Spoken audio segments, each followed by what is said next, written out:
Hello. I'm Kelly Franznick from Blink, and it's my privilege today to introduce Joe Elliott.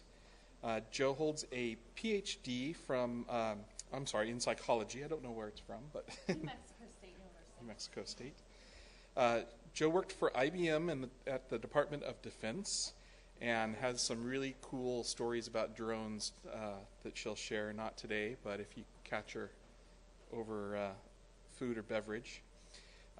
And she has really worked to change the way that expert users contribute to product design. And Joe is now Director of Human Factors and Usability at Missouri Western State University. So please join me in welcoming Joe.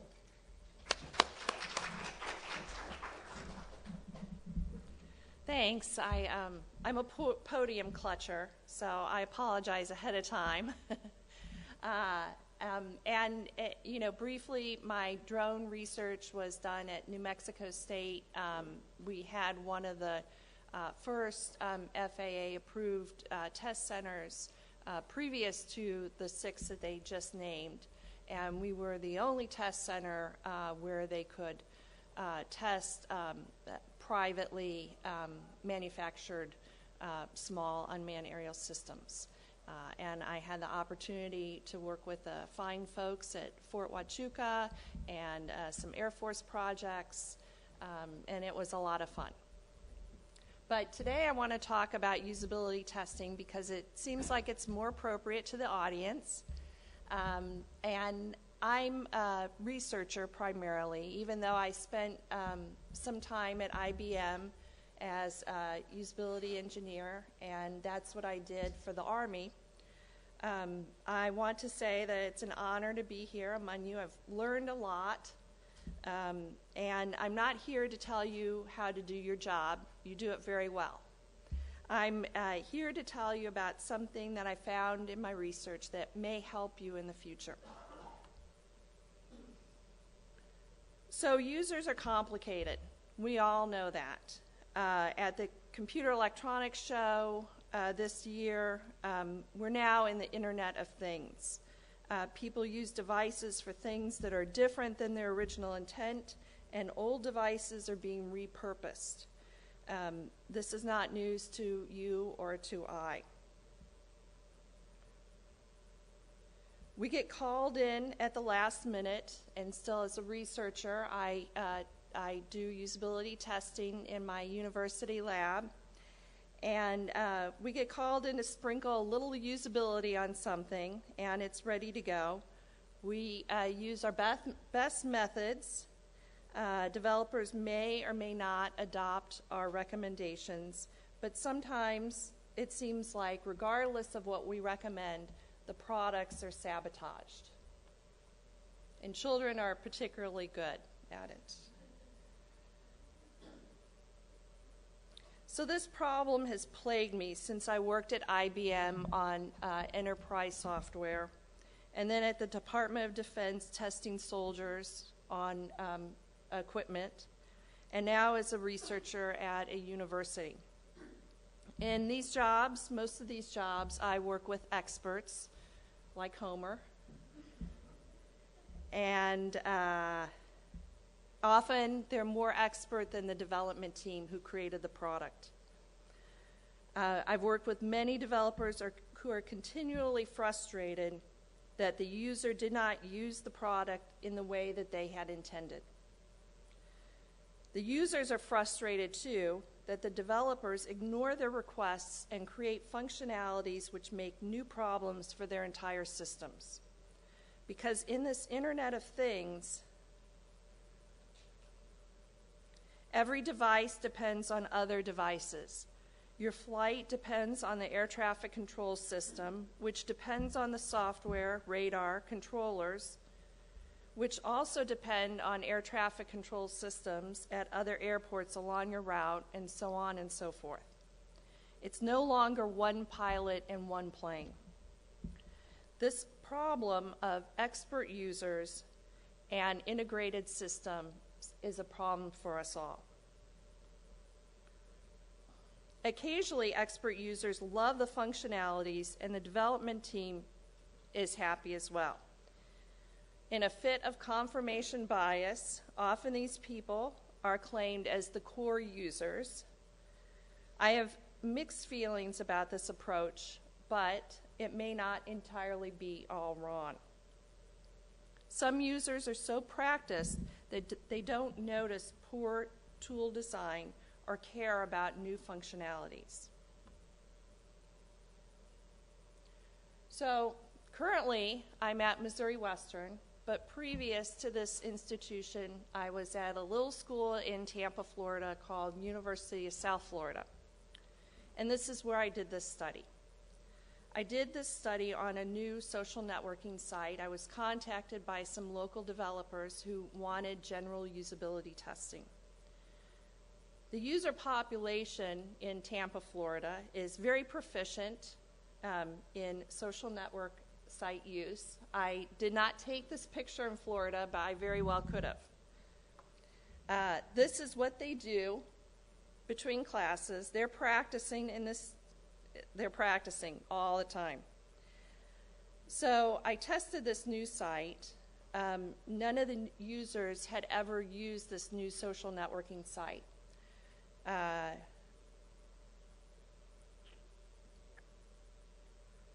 Social networking sites are unique in that they must attract a critical number of users in order to be useful. For this new site, they had about 1,000 users. So it had just started, was just getting off the ground. The development team wanted to know what the problems were with the site. I wanted to know more about how expertise changes usability testing results. Okay, so this is where the slides start to get gnarly. And you got to do me a favor. If it gets too bad, stop me. Okay, because my talk isn't very long today. I've built in some extra time. So there are many models of why people use things. I'm going to talk about two of them. The technology acceptance model, that's on the top. It's also called the web acceptance model. And this model, both of these models come out of communication research. The top model, the TAM, says that experts prefer items that are useful. And novices prefer items that are easy to use. Then there's another model called the rational actor perspective. And this states that as a user uses something frequently and often, they will overcome poor tool design. So I'm very skeptical, and I wondered if these were true.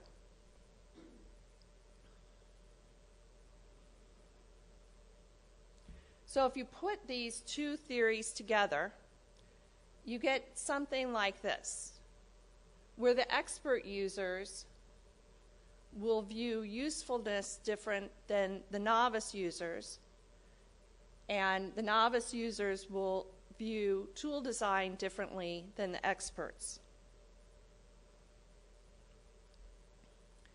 In the technology acceptance literature, they've measured this with a measure called social network diet. And here's the prediction.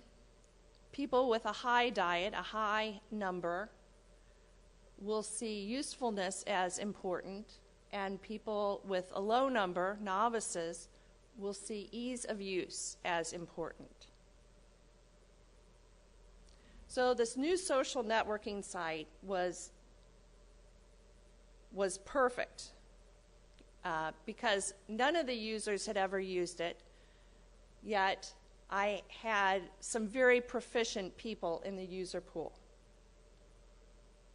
This is how I measured diet in the study, and this is directly from the web acceptance model that's mentioned a few slides ago, and I'll show this again, and I have a references slide. And this paper is published, and I'm glad to send it to you. So frequency, how many times per week or day do you post to a social networking site? Duration, this is probably the most important of the three measures. When did you first start using the internet? And generalization, how many apps do you have on your phone right now? So I had a large participant pool of 2,100 students. 32 of these students volunteered for the study. All of them had used social networking sites, either in the past or were currently using them. They did 11 tasks, and these were tasks that were given to me by the development team, tasks that they wanted to test. This task, number 5, was particularly troublesome for all the users. No one completed it within a single try.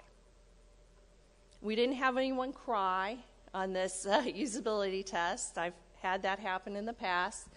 But they got through all of them. But number 5 gave them a lot of trouble.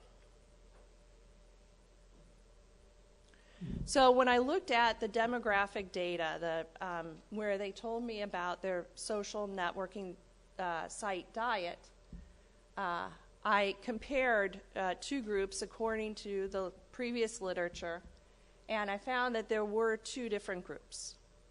The experts had many more social networking site applications, and the novices had significantly fewer. And then, after the study ran, I looked at the satisfaction data, and I found that these two groups rated usefulness and ease of use differently. When they rated frustrations with each tool, ease of use, particularly on task number 5, satisfaction with each task and tool overall, and then for usefulness, if they would use the app if their friends were on it and if their friends were not on it.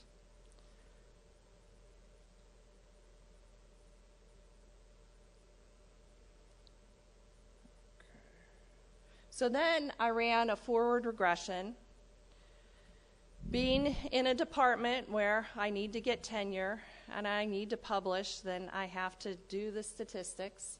And I did find that the SNS diet was predictive of ease of use and usefulness.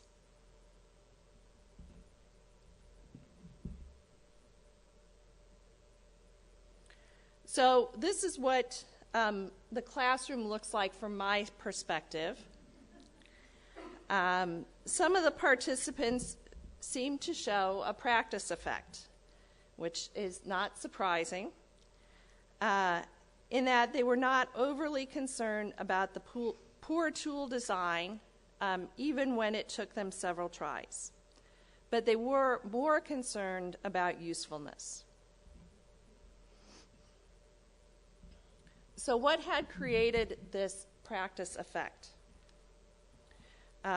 Expertise can be thought of in many different ways.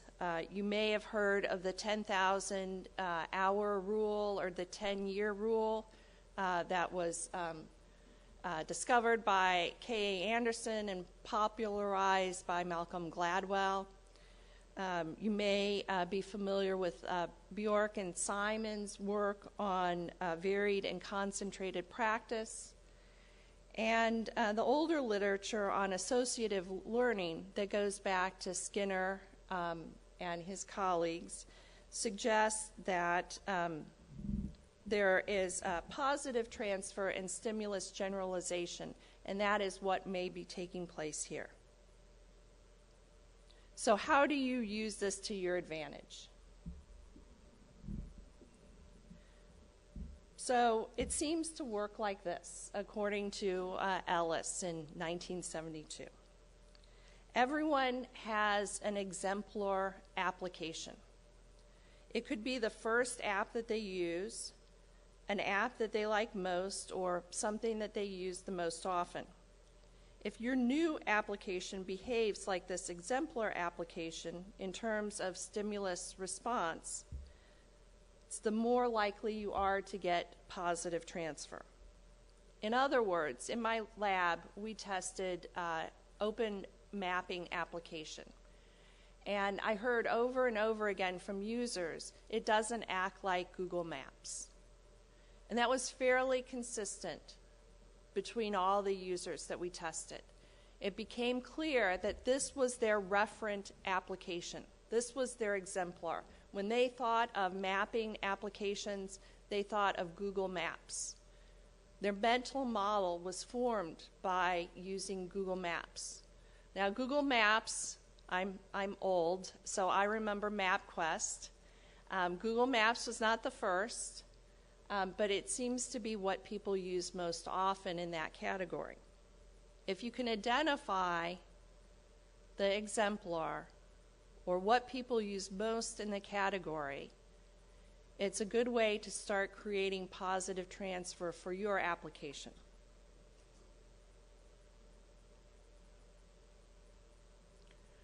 But make no mistake, I'm not talking about look and feel or interaction. I'm talking about stimulus response. All those old videos you saw of the Skinner boxes with the rats pressing the lever, that's what I'm talking about. This is a learned response. So there are a couple of rules. Rules have been very popular in previous talks, so I thought I would add some here too. So rule number 1, make something easy for your users to learn. Use the same stimulus response patterns that the referent app uses. You can vary the similarity between the tasks, but you must keep the responses identical.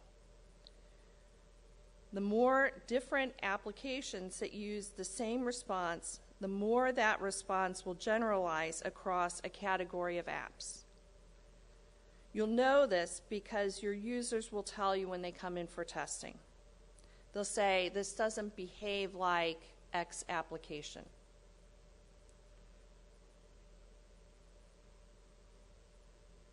Rule number 2, if the responses differ but the stimulus stays nearly the same, positive transfer will decrease.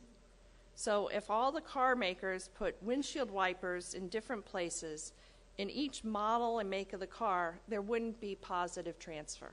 It would be very difficult for us to find where the windshield wiper control is.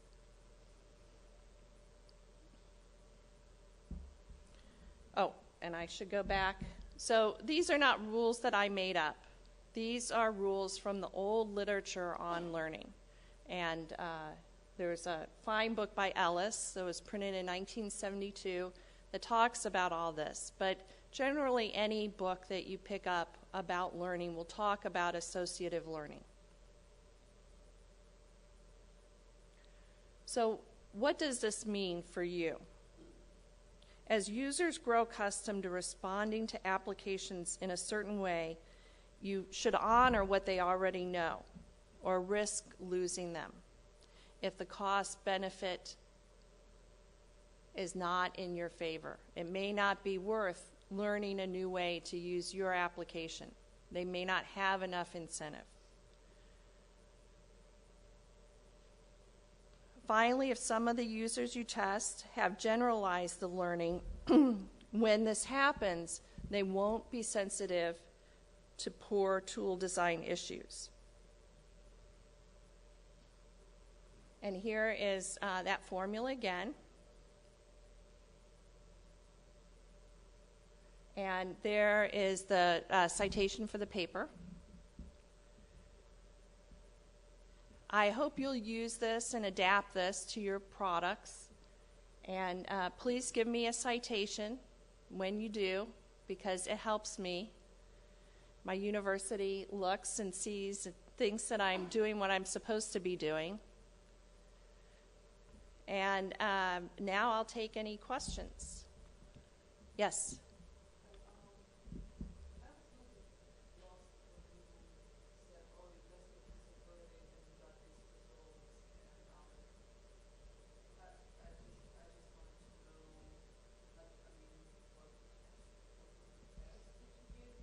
Sure.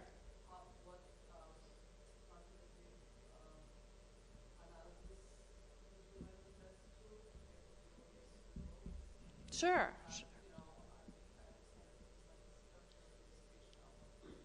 Oh, there's plenty of time. I'm glad to talk about it.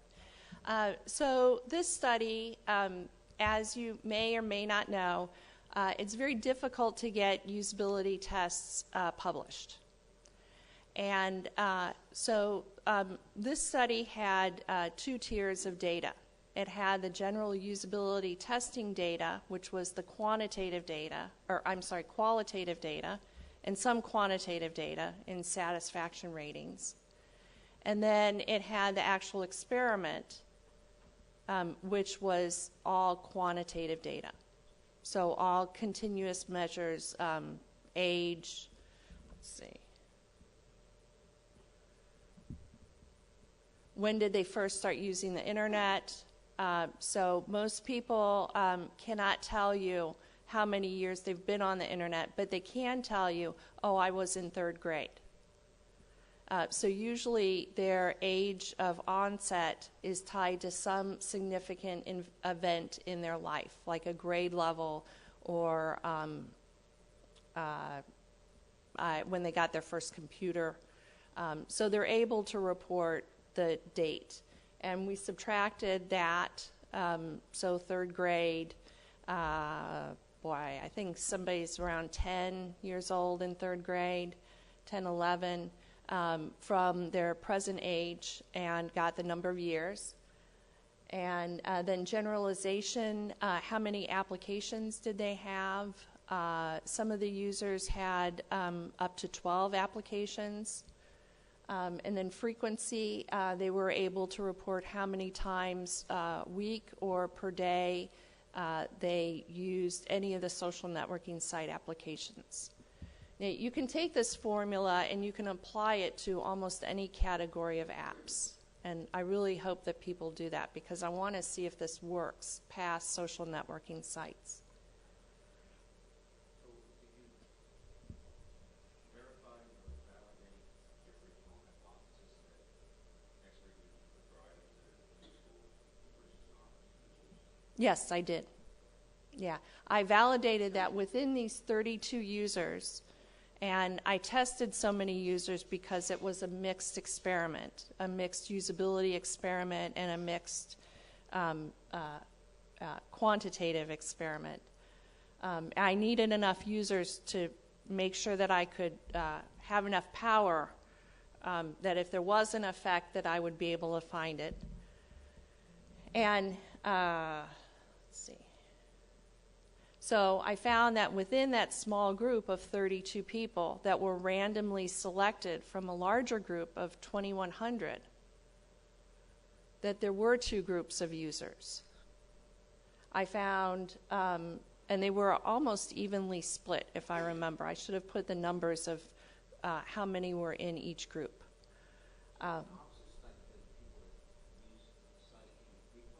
Correct. Mm-hmm. Exactly. And so I'm still struggling with that. Intuitively, I would think that the expert is interested in speed, throughput, and efficiency. I mean, not just useful functionality, but that they want to, if they work with something today, I guess maybe they come up with their own shortcuts or ways of compensating for design flaws. Exactly. That's what they do. They generalize. So in this particular study, the experts had about 4 applications with some experts had 6, some people had not as many, and then the novices had significantly fewer. And so usefulness was measured in this particular instance. Now, I don't know if you can measure it in every app, but we had a fairly valid and reliable measure of usefulness for social networking sites, and that is if your friends are on it or if your friends are not on it. Because people won't use a social networking site if their friends aren't on it. It's rather pointless. And this application, it's been about 2 years since we did this testing, and it still hasn't grown past 2,000 users. It's about at 2,000 now. And then ease of use, you're all familiar with. But the experts were more interested in the usefulness. They didn't care about the tool design. And I know this because of the regression. So the SNS diet was the predictor variable. And so regression is just like a slope in algebra. The change in one variable is reliant on the change of other variables. And you can see under the last column where it says partial R, how much each variable was accounted for by the social networking site diet. Now that number is negative because the scale was backwards. So 41%, the social networking diet predicted 41% of the variation in ease of use, and it also predicted 55% of the variation in usefulness. So it was better at predicting usefulness than it was ease of use. But it was significant in both cases. And you can also see that from the beta. And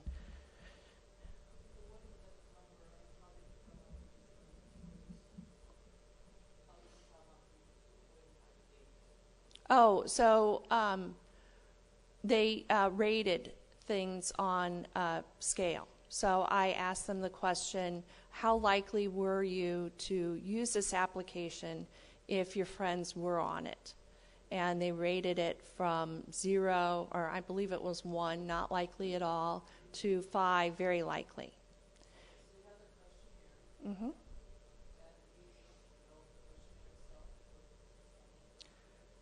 No, it came from these previous, I believe that one came from the TAM model, the technology acceptance.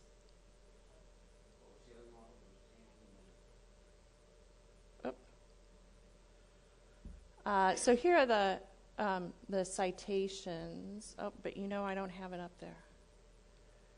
But you can find it in my paper. Yeah, technology acceptance model and rational actor perspective. And then I'll put, this is my contact information, so just send me an email and I'm glad to send you the paper because I know not everyone has access to the journals.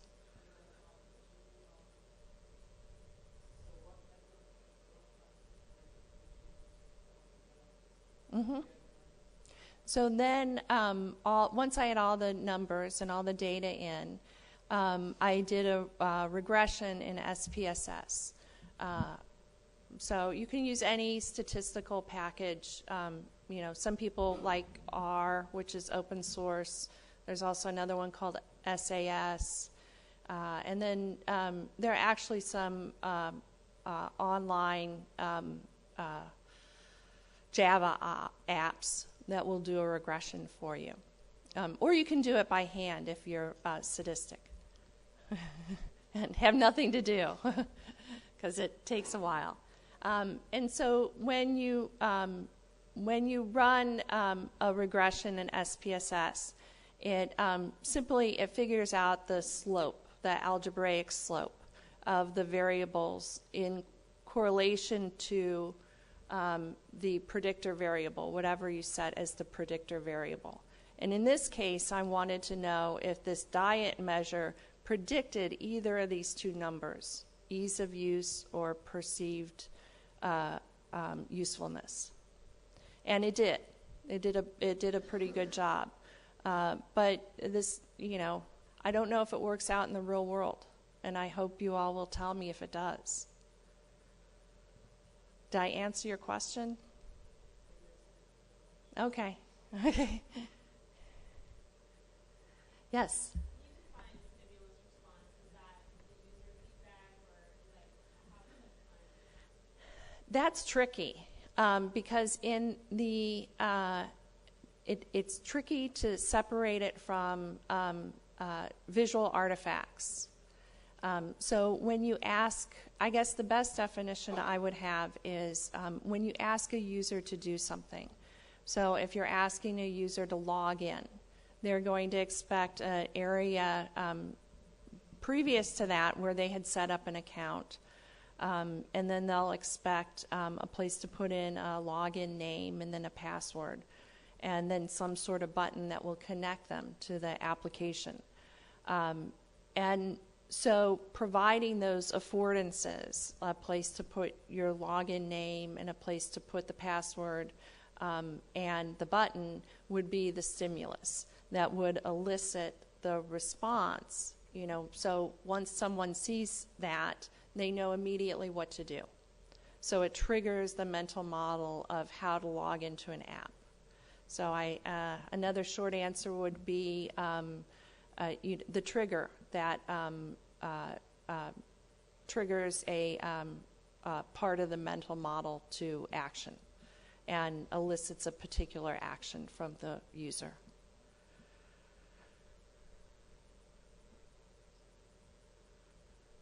So do you have any questions about unmanned aerial systems research? I'm done here. No? Well, the interfaces all need designed. I'll tell you, the interface design on these small UASs is horrible. So if you see projects involving that, please get involved. They need you. These things are crashing, and people are overflying them all the time. And they're very easy to overfly. They don't have any feedback, no warning. So if you fly past your radio signal, you really don't know until the airplane doesn't come back. Yeah.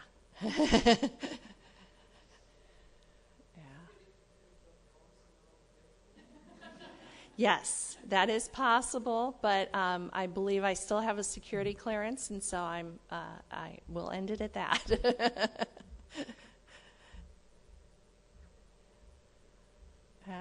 Any other questions? Okay, so please send me emails. Tell me if you hated my talk, you liked my talk, whatever. I'm here because I want to connect to the practitioner community. And I have a research lab where I train the next generation of UX people. So tell me what I need to train them for. What do they need to know? Send me projects that you don't want to mess with, that you need work done on. Just send me an email, please. Thank you.